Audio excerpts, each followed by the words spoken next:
everyone, welcome back to Sunny Live Show, and thank you so much guys for tuning in. Well guys, I'm back again with the Mzansi Rated TV show, and namhlanje sikhuluma ngothando nesithembu season 9 guys. Yo kusazoshuba kubuya ngazi ukuthi nje kumapeketwane guys. So umseleko ukusintroduceile ke bakithi to isithembu sakhe wesiyachaza ke the state of his marriage nalamakhosikazi ke anawo. Wathi umacele ngiyazi ukuthi uyangithanda, umayeni angikho sure noma sehlayile ingane noma kwenzekalani, umakhumalo angazi ukuthi umakhumalo sangithanda yini, wesithi ke umangwabe usangithanda.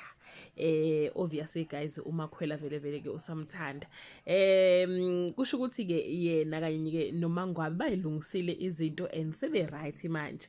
But as for umayeni vele guys soshabeni uphumule, uthi nje umuntu engalokho ikhuluma indaba angazazi, because if lonqhwa nokukhuluma yena ngayithatha le ndoda afika inike wena ivikelo nje noma usuku olodwa uzonela usho ukuthi usu right. So nje xa niphume niphele indabeni zakhe.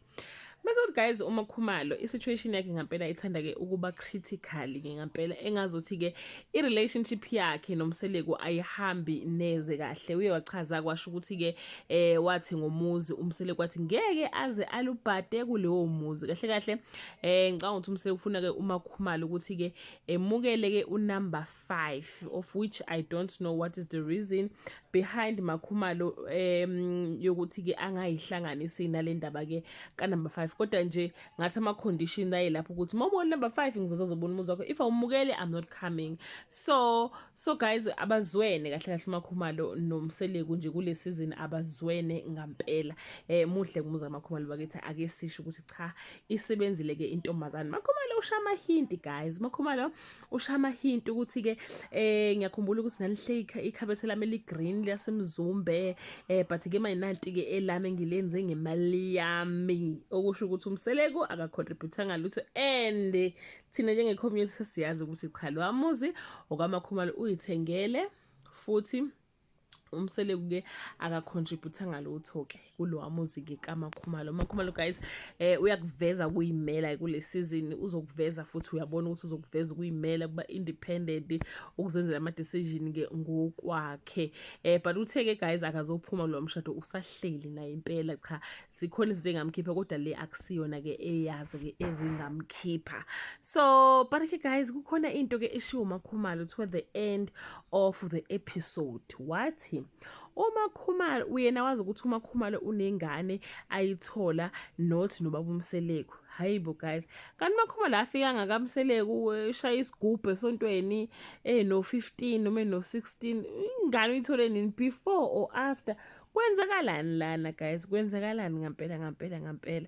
So guys we are waiting for episode ke yakusasa ukubona ke lezi zinto ukuthi ke zizo unfolda kanjani. Kunomunye okhulelwe emndeni, asazi guys ukuthi okhulelwe kodwa ngoba ngiyibona iphethwe umacele, okusho ukuthi umuntu okhulelwe bake basola yazi abantu bathi nje umakhwela ngazuthi ke ukhulelwe, kanti futhi ngenzeka ukuthi ke ulwandle ukhulisile. So guys we don't know, but nje indaba nje emangaza yileka amakhumalo ukuthi makhumalo nengane ayithola. Guys ngabe wayithola nini kumakhumalo ingane guys before ahlangana nomseleko weneminyaka ewu13?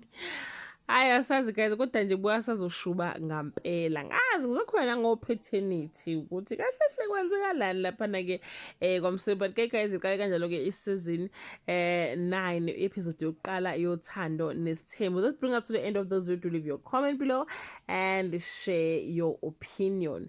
Mhlambe wena uvuma nayo ke isolution kule story ukuthi kahle hle zithini la makhumalo wathola ingane before kanjani, ubani okhulelwe?